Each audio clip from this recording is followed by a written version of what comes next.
This is BBC Radio 4. In half an hour, we'll get a glimpse into what makes families across Britain tick as they answer the questionnaire. In this week's programme, we'll hear views about marriage and money across the generations. First, the actor and musician Johnny Flynn heads to Colombia for a musical collaboration in the Sound Odyssey.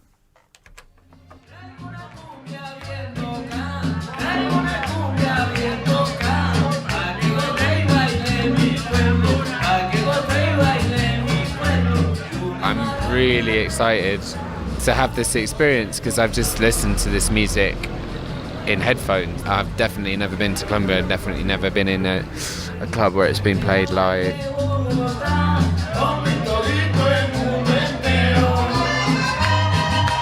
I have found myself kind of welling up with emotion because the flow of the music allows you to sort of be what you are in that moment. It's not like telling you to be aggressive or be this or be that. This music just kind of comes up from your core and it's empowering in a kind of organic way.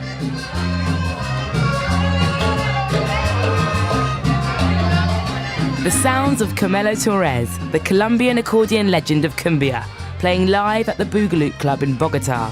Our first stop on this programme of the Sound Odyssey, a series of journeys around the globe for new musical collaborations. I'm Gemma Cairney. This time we're in Colombia with folk musician and actor Johnny Flynn. The altitude things really hit me. I definitely need more breaths than I normally do, and I can feel the need to grasp for oxygen, which is really interesting. It makes me feel a bit giddy. In a moment we'll hear about Johnny's fascination with Cumbia music. He's going to be collaborating with Carmelo Torres and his band, and our challenge is for them to create a track together in just 2 days.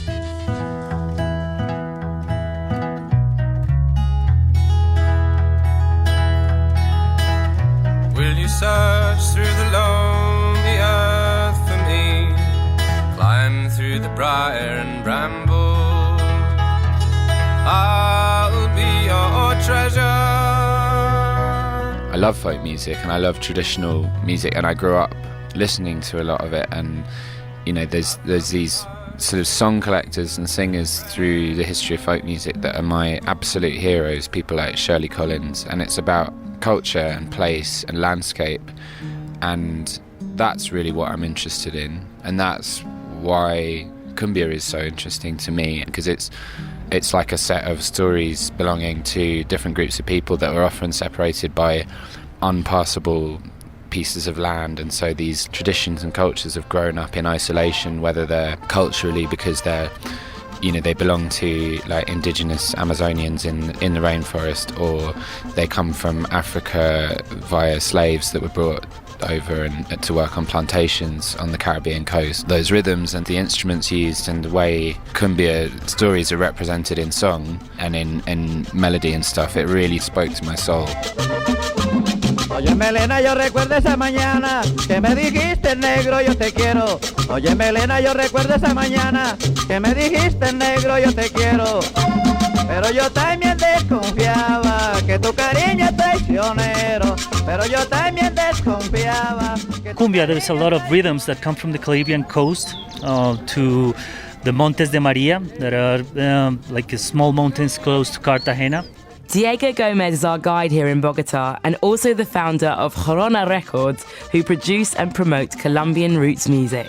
But there's also like a big, like a different movement of music in the Pacific coast, which is rhythmically very different, that has other instrumentation. We also have music from the plains, which is the south of the country, that connects the mountains to the jungles.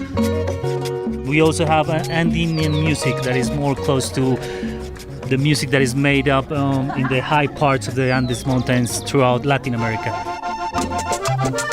The accordion got here because of German people coming. Even if there's some mythology on how the accordion was brought by the devil and was found in a wrecked ship by La Guajira, which is in the northern part of Colombia, I think the accordion is a really classic instrument in Europe, and some of the rhythms that were learned here come straight from traditional music in Europe.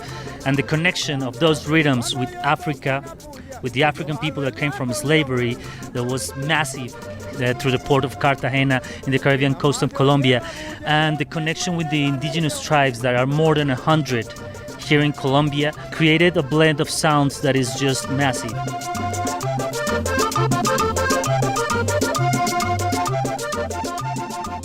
Music is so interesting to chart ethnographically or anthropologically through the instruments and the architecture of what people are capable of making through the technology that they have. And this branch of accordion cumbia has its own special set of rules, and it's just amazing that instrument landed and then somebody decided to be a pioneer in developing that and then teaching it to people, and that became a thing and a movement. This same type of accordion, which is a kind of 3-row diatonic button accordion, I've heard it used in a lot of traditional British folk music. It's just interesting that that's the same instrument. It's the same with urban scenes in London and how grime came about, or whatever. It's just these things they're stories, aren't they? And they're based around people innovating and then it becoming a thing and the rules that we build up around it. One of the greatest living masters of this cumbia style of accordion is Carmelo Torres.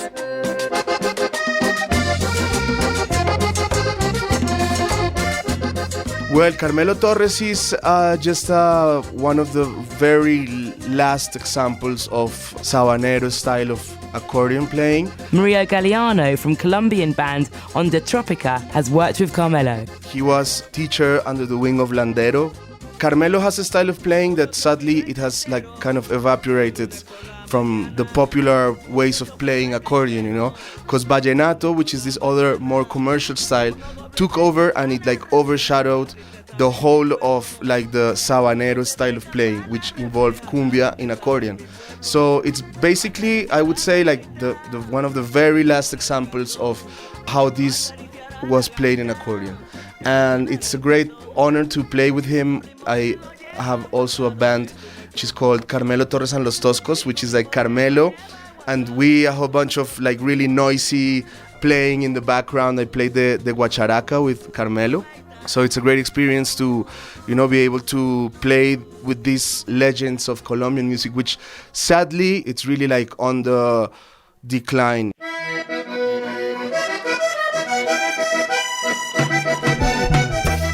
So we are going to throw Johnny Flynn into a studio with Carmelo Torres, who has been described as a man who is part of the ecosystem of cumbia here in Colombia, and a traditionalist but really open to new ideas. So hopefully it's going to work with Johnny too.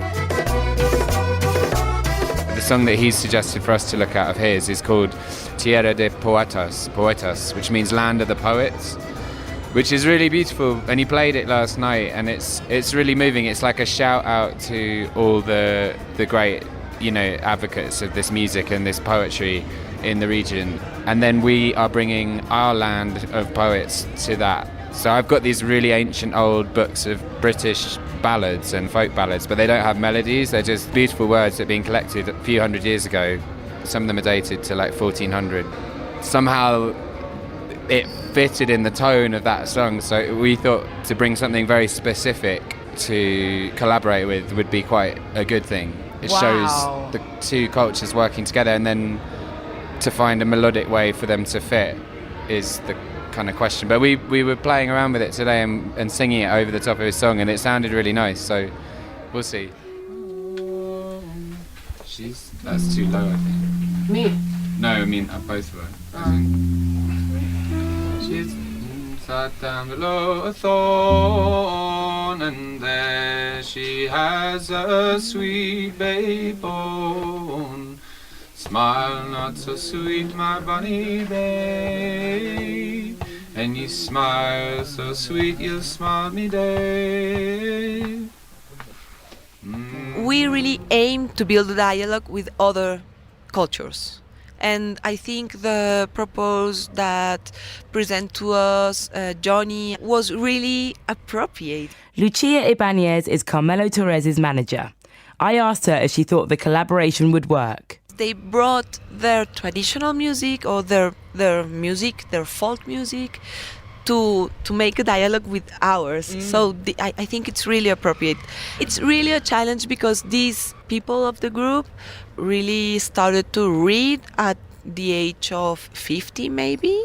So it's not a simple collaboration with other person that also goes to Facebook and computer to each minute, but with it's collaboration with a person that is more from the orality, and I think this is the big challenge. I think that it's something that can awake a sense of belonging for us, a sense of respect to our heritage. And I think that, I don't know, I have always felt that Colombian people really like foreigners to come and tell you, okay, that's sort of nice, so you feel proud. And yeah, I think the dialogue for music is vital to keep it alive, to keeping it, pushing it forward. So, I mean, we're learning a lot from producers that come from England, that comes from other parts of the world, and I'm sure you guys are learning too, like from our rhythms and our diversity in music. Spake John Barleycorn, in my heart is a valley. The meat should be exalted, I walk through this valley. My steps seem to falter, in my heart is a valley. The meat should be exalted, I will walk through this valley. My steps seem to falter.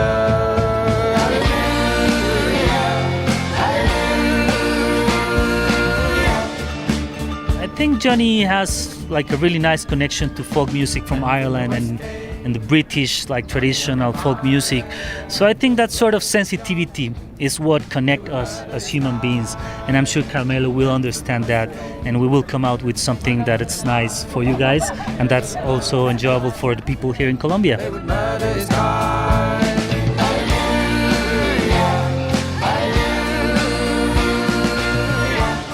You have to have a kind of inherent affinity with music making or a confidence in trying new things or challenging yourself to be able to go on an odyssey of this sort. I feel like it will only work for a certain type of artist. It doesn't matter in terms of genre, but you have to be quite open. Yeah, you have to be open.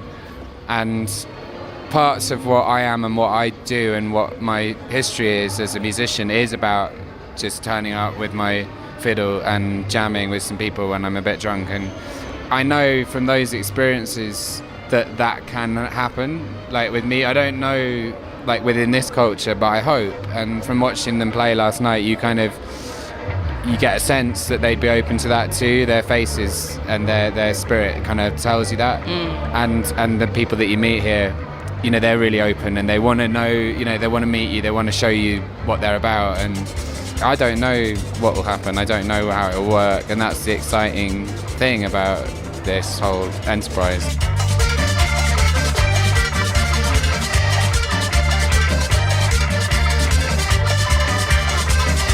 There is a very stereotypical connotation when you say you're going to Colombia.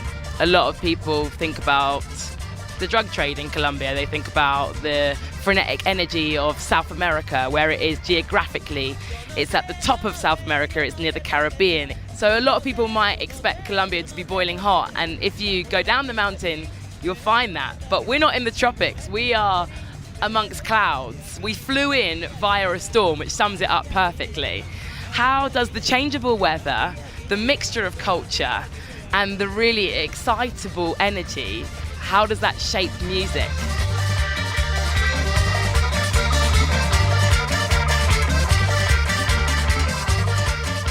So here I am with Gregorio, who is a local music enthusiast, an expert.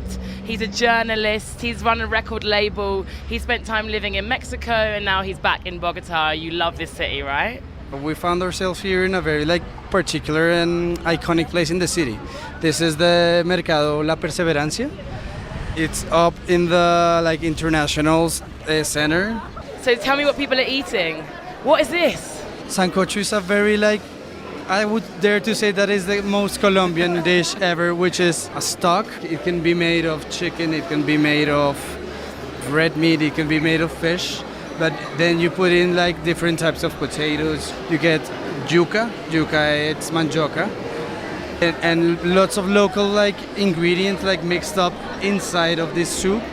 pots are literally boiling off the chain here, and it is the weather we've already discussed is so erratic that I guess some points in here you're sweating, some points you're coming in here undercover because of the rain. And that particular dish that gets with this weather very, very well, because you can drink the stock on its own and it's good for the cold weather, and on the side you can have like the rice, the potatoes, the yuca and everything, the chicken. It could be symbolic of how some of the music is made here, right? Yeah, you can see the mixture of cultures in the music, in the local gastronomy, and here in Bogota is like a melting pot for every one of these like different traditions. It's filled with energy and life, and I get the sense that there's a lot of no nonsense when it comes to eating. Is food quite an important part of Colombian life? Totally, like food gives life to everything we do in the way that it recognizes the different influences that happen here in the whole country, I guess. I like the sense that it's not particular in terms of types of people that come. It feels like there's all sorts of people from different walks of life here. Yeah, here you can find like a honest Bogota citizen has lunch on a Friday. Y se pasa la noche, se pasa con música, con música. Gregorio also introduced us to a musical duo from Bogota whose combination of folklore and contemporary music has been captivating audiences across South America. Nosotras somos las Áñez, somos un dúo de hermanas gemelas que cantamos nuestras canciones. So we're Las Áñez, a twin sisters group. We make music based on different types of music, but mostly influenced by Latin American music. I would like to know why it's important for you as young women to connect to your roots when it comes to making music.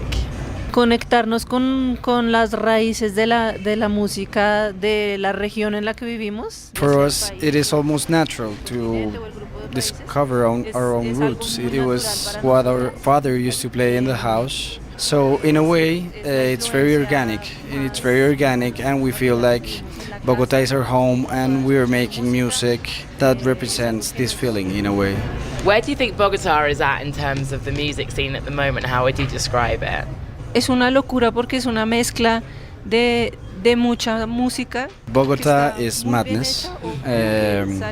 It is pretty strange because Colombia is itself is a very diverse country, and you can feel in the music from the city that it comes from the heart. That is a pretty sincere music. So you can find here music from the Pacific coast, music from the Andes mountain, the Andes region, from upper north, and it all comes in different variations here to Bogota or to in the purest form, but it all like blends here in the city.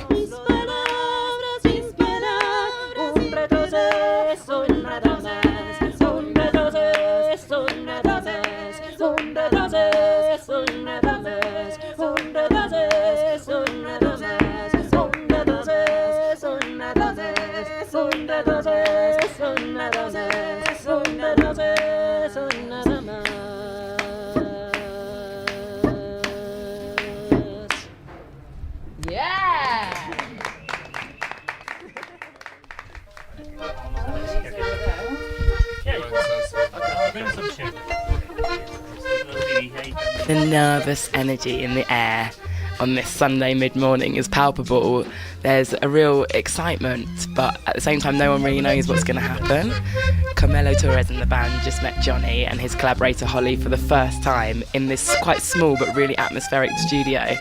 And there was a lot of chat going on, a lot of people discussing their musical background and inspirations, and all via lots of different translation routes as well, different people jumping in and trying to explain the sentiment, but you really feel this sense of union.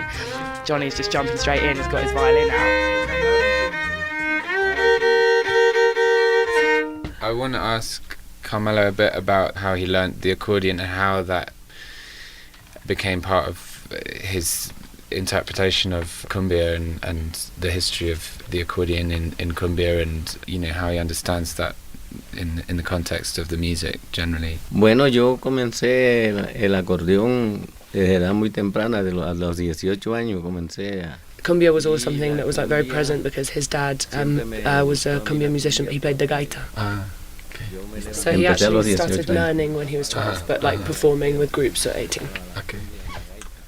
These are the old books. I don't know. I just thought if you want to see from about 150 years ago, but they're nice collections of old English songs. Sí, son libros publicados desde hace 150 años, llenos de poesía de Inglaterra. Yeah. It's okay. Yeah. We have a song that's based on a traditional English myth called John Barleycorn, which is about a ritual harvest every year, and we've borrowed the story from tradition, but we have our own kind of lyrics and way of playing it, but we want to try and make that into a cumbia song, so maybe we can play that. En la primera posición.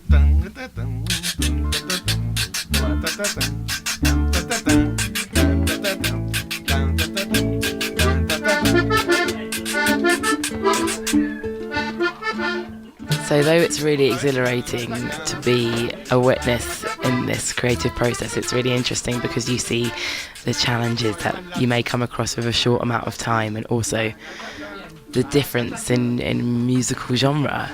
So at the moment, there's a lot of discussion trying to work out how we can get Carmelo to connect with this quite sort of British folk sound and vice versa. So there's a discussion about simplifying certain parts of the song to make it more cumbia. And it's interesting to see everybody like really concentrating and discussing without even having a language that's mutual to everyone.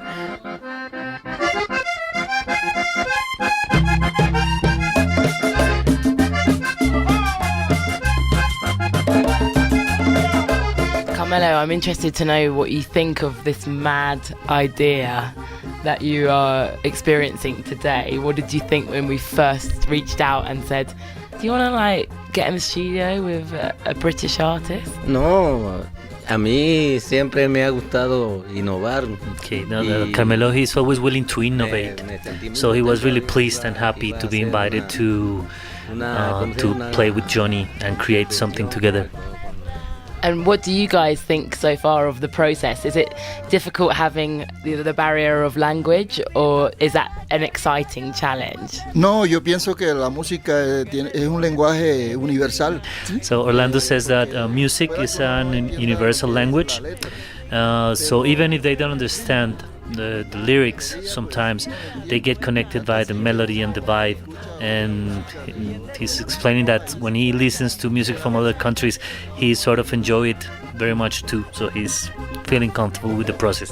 And what do you hope to make from today? What would be the ultimate in terms of leaving and feeling accomplished? Bueno, la verdad que so Carmelo hopes that the music is listened by a lot of people in the UK and here in Colombia. So hopefully it reaches to a lot of audience that would please him.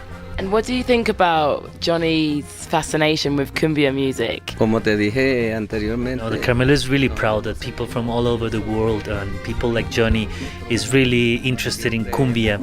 And it's really amazing how a rhythm that has been played for such a long time by them, it's now like an international phenomenon. So he's really, really happy with that. We're fascinated with trying to uncover the legacy of the accordion, particularly here in Colombia. What are your beliefs as to how this instrument became so integral to Colombian music? El acordeón, según la historia, vino de Alemania. He says that the accordion came from Germany, but now it's a Colombian instrument. And it arrived in the ports in La Guajira, Cartagena, and the Golfo de Morrosquillo.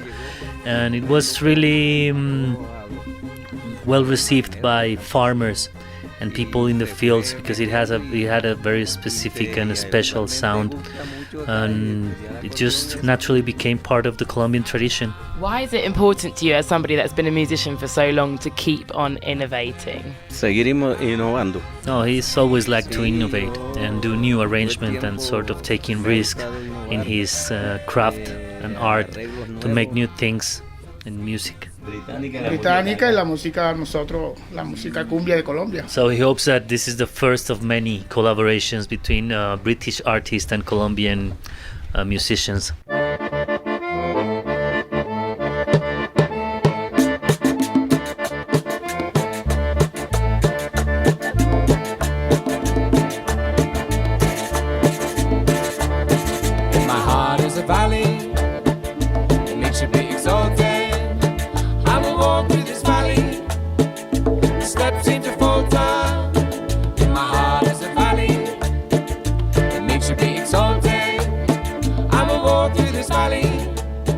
It's just so exciting what we've done, and yeah, playing on one of Carmelo's songs and figuring that out and making that massive leap for us to try and embody some of this kind of ancient tradition, and then for these guys to do that on one of my songs is beyond anything. It's really so lovely, because this is the spirit of this song taken to like the outer reaches of, you know, just better than it could ever be. There's a new crop to felling, symbolic on his eyes now.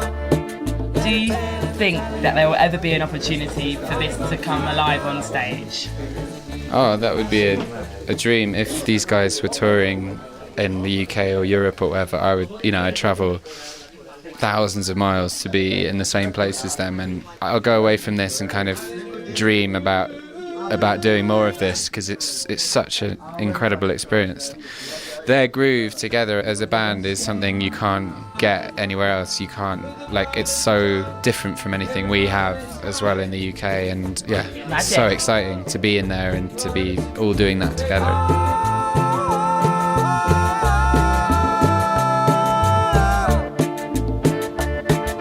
There's a really beautiful Mahler quote, which I always think of, is so relevant in situations like this, which is that tradition is tending the flame, not worshipping the ashes, which is just a really nice way of seeing it. You shouldn't be putting this stuff in a box, in a museum. It should be living, breathing in the clubs, being danced to and translated and mixing with different cultures. And, you know, it's so nice to hear Carmelo say earlier that he's all about innovation, and it keeps it alive, and hopefully this will reach people that it wouldn't have before, you know, through the radio and whatever happens to these tracks, and possibly future collaborations. So it's wicked. It's really cool. My heart is a valley, it makes you be exalted. I will walk through this valley, my steps seem to falter.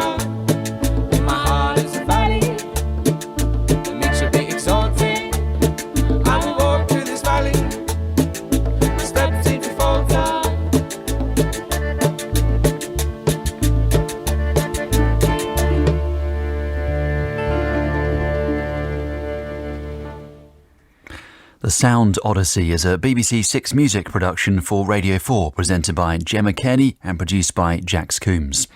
To watch all the collaborations from the Sound Odyssey series, head to the Radio 4 website. Next week, the rapper and poet Koji Radical will be travelling to Ghana.